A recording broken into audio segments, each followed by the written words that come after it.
आपके सभी दर्शकों को मेरा नमस्कार। आज इतना अच्छा लग रहा है यहाँ पर आके कि मैं एक ऐसे आनंद की अनुभूति कर रहा हूँ जैसे मैं अपने कैरियर में या अपने जीवन में कुछ साल पीछे चला गया हूँ। RR रविंद्र राणा और राजेश शर्मा, ये जोड़ी ऐसी है जो मुझे निजी तौर पे मैं इनका कायल हूँ। जब ये रिपोर्टिंग कर रहे थे, मेरे साथ रहे, तो राजेश शर्मा में अलग खूबियाँ थी और रविंद्र राणा में अलग खूबियाँ थी। लेकिन मुझे ये एहसास नहीं था कि ये इतने साहसी हैं, दुस्साहसी नहीं कहूँगा, लोग तो कहेंगे दुस्साहसी, लेकिन साहसी हैं कि जमी जमाई नौकरी छोड़कर और मैदान में कूद पड़े। मुझसे मिले, मुझे जानकारी मिली, मैंने हौसला बढ़ाया। कुछ जो आदत होती है सीनियर होने की, बड़े होने की, बिना बात के, बिना मांगे ताकीद देने की, सलाह देने की, वो भी दी। लेकिन जो सबसे बड़ा काम इन्होंने किया, देखिए होता क्या है, जीवन कहाँ से शुरू होता है? जीवन जमीन से शुरू होता है और इन्होंने अपनी लड़ाई जमीन से शुरू करी। ना ये स्टूडियो थे, ना ये लाइटें थी, 2 मोबाइल फोन और 2 लड़के, लड़कों का नाम राजेश और रविंद्र। और ये उतर जाते हैं, कभी किठल गांव में जा रहे हैं, कभी माछरा के किसी गांव में जा रहे हैं, कभी मीरापुर के उपचुनाव में एक एक पंचायत को देख रहे हैं, चाहे वो बिरादरियों की पंचायत हो, चाहे वो रैली हो। कितनी धूल, कितना पसीना, कैसे वहाँ गए होंगे, कैसे आना जाना। उस समय कोई आमदनी का साधन नहीं और इतना खर्चा करना, पूरा समय बिताना, तो भगवान भी तो देखता है, वो उसका परिणाम देता है।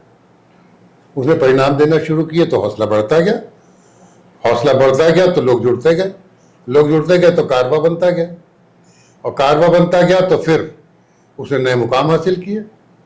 इतने कम समय में इतनी फॉलोइंग बना लेना ये कोई कम बात नहीं है।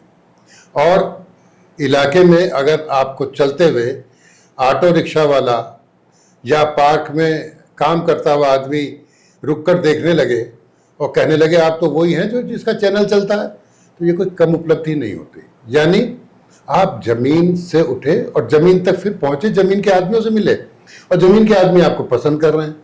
तो मैं इस मेहनत, इस परिणाम, इस सफलता के लिए दोनों भाइयों को बहुत शुभकामनाएं देता हूं और भगवान से ये प्रार्थना करता हूं कि इनका हौसला बना के रखे और इनको सफलता दे।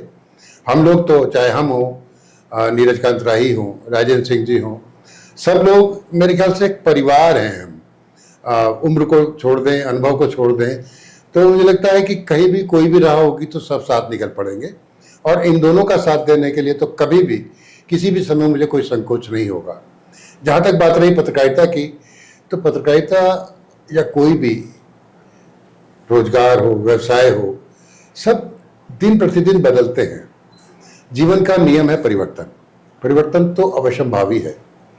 सवाल यह है कि क्या हम उस परिवर्तन के साथ चल पा रहे हैं, क्या हम दौड़ पा रहे हैं, उसके लिए हमने क्या अपने को तैयार कर लिया है? अगर हमने तैयार नहीं किया है तो जीवन में पीछे रह जाएंगे। और इसके एक नहीं अनेक उदाहरण हैं। अगर हम मेरठ की बात करने लगे तो मैं ऐसे कई परिवार गिनवा दूंगा जो तीसरी पीढ़ी आते आते लगभग समाप्त हो गए या उनके व्यवसाय, उनके उद्योग जर्जर अवस्था में आ गए। वहीं वो परिवार जिन्होंने आधुनिक तकनीकों को, आधुनिक जो तरीके थे उनको अपनाया, वो फ्लोरिश करते गए, यानी कि सफल होते गए, समृद्धि, वैभव, सफलता के रास्ते पर वो आगे बढ़ते चले गए। तो इस बदलाव में राजेश और रविंद्र ने उसकी बारीकियां समझी और उन्होंने ये भी देखा कि जो अन्य, चाहे वो मेन स्ट्रीम मीडिया हो या जो दूसरे यूट्यूबर्स हैं, उनसे कैसे अपने को अलग रखा जाए। और अलग तो आदमी तभी रह सकता है जब वो मेहनत करे। उन्होंने मेहनत करी, भरपूर मेहनत करी, जमीन पर उतरे, गली कूचों में घूमे, तो उनके पास एक अलग तरह का कंटेंट आ गया और यही कंटेंट उनकी पूंजी है। अगर वो इस तरह का कंटेंट क्रिएट करते रहेंगे तो मुझे कोई संदेह नहीं कि इनकी सफलता को कोई रोक सकता है। मैं बड़े बड़े इन्फ्लुएंसर्स के नाम नहीं लेना चाहता और कुछ प्रभावित करते हैं, पर जब उन्हें निरंतर देखते हैं तो वो जो प्रभाव है वो कहीं ना कहीं कम होने लगता है। इसे हम एक दुर्भाग्य भी कह सकते हैं कि भाई या तो आप एक दूसरी तरह का मीडिया है जिसे कोई गोदी मीडिया कह देता है, एक दूसरी तरह का मीडिया है। तो ऐसे समय में जो चुनौती है उसमें बचकर चलना, अपने को ऐसे आरोपों से बचा के रखना, ये बहुत मुश्किल है पर असंभव नहीं है। लोग कहते हैं कि साहब इसी से टीआरपी आती है। तो राजेश और रविंद्र ने इस भ्रम को भी तोड़ा। उन्होंने बिना कोई ऐसा इल्जाम अपने सिर पे लिए इस भ्रम को भी तोड़ा और अच्छे सब्सक्राइबर्स बनाए। तो ऐसा नहीं है कि साहब एक तरफ रहना जरूरी है। तो मैंने जो कहा कि बड़े बड़े इन्फ्लुएंसर्स हैं जिनसे मुझे बड़ा प्रभावित लगता था, देखा, लेकिन जब देखा तो वो उबाऊ से होते चले गए। जब आप एक ही राह पे चलते हैं तो ये संभव हो ही नहीं सकता लोकतंत्र में कि एक आदमी हमेशा अच्छा हो और एक आदमी हमेशा गलत हो। ये तो संभव ही नहीं है।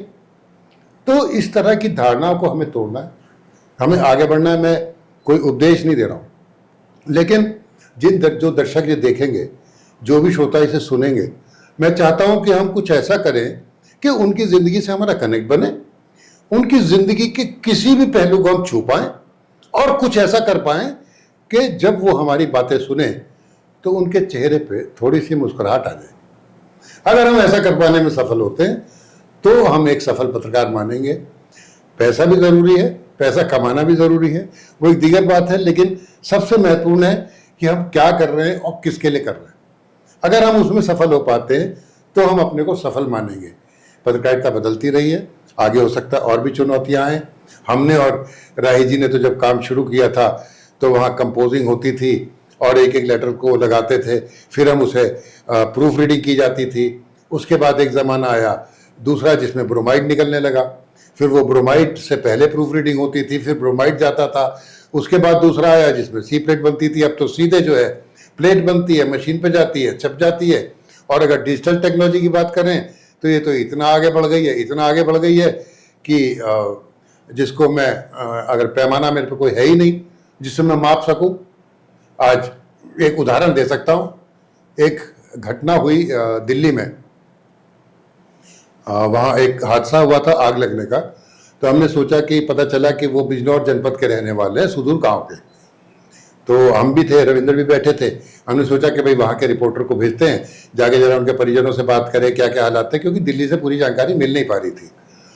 तो आश्चर्य इस बात का हुआ कि जब तक हमारा रिपोर्टर गया हमें ये आशा नहीं थी कि गाँव वालों को पूरी खबर मिल चुकी होगी। तो उन्हें तो पूरी जानकारी थी, एक एक बात उन्हें पता थी। तो हमारे रिपोर्टर ने पूछा आपको पता कैसे चला, आपने टीवी देखा क्या? तो वहाँ तो टीवी का कोई एंटीना ही नहीं था, कोई डिश भी नहीं थी। तो हाथों में लोगों के मोबाइल थे, और मोबाइल भी कैसे, वो वॉइस जो वॉइस कॉलिंग होती है या वॉइस से पूछा जाता है, टाइप करना भी नहीं आता उन्हें, लेकिन वो उससे पूछ लिया भाई दिल्ली में हादसा हुआ, उसमें कौन कौन मरे, सारी जानकारी मिल गई। तो उस दिन मेरे पैरों तले ज़मीन निकल गई थी। मैंने अगर सुदूर गांव में इस तरह ये टेक्नोलॉजी पहुंच चुकी है तो फिर हम शायद पीछे रह रहे हैं, हमें इसके साथ दौड़ना होगा। तो मैं अपनी बात को आज यही ख़त्म करूंगा, नहीं तो ये बातें तो अनंत काल तक चलती रहेंगी।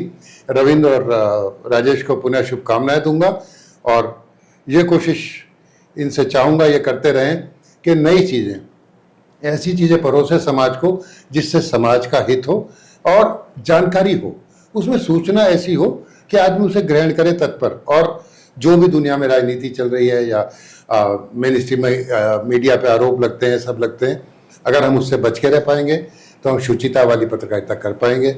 और मुझे पूरा विश्वास है कि ये जोड़ी ऐसा कर पाने में कामयाब रहेगी। परमपिता से कामना इन्हें शक्ति दे, हौसला दे, और इस काम को आगे बढ़ते रहने के लिए उन्हें अपना आशीर्वाद भी दे।